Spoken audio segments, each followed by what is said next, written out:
சீன குபேரர் ஸ்ரீ ரத்தினமங்கலம் லக்ஷ்மி குபேரர் திருக்கோயில்.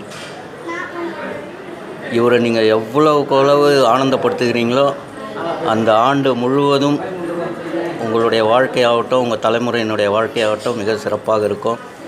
ஸோ இடது கையில் ஒரு 5 ரூபா நாணயத்தை அந்த இடத்துல கையில் வச்சு அட்லீஸ்ட் குறைஞ்சபட்சம் ஒரு நிமிஷம் அவர்கிட்ட இருக்கணும்.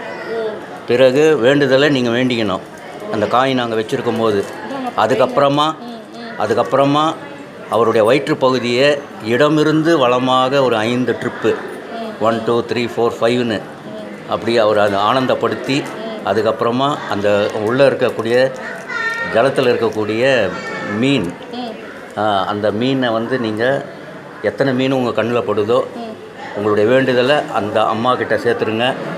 அதுக்கப்புறமா குபேரர் இருக்க காயினை நீங்கள் மனமுவந்து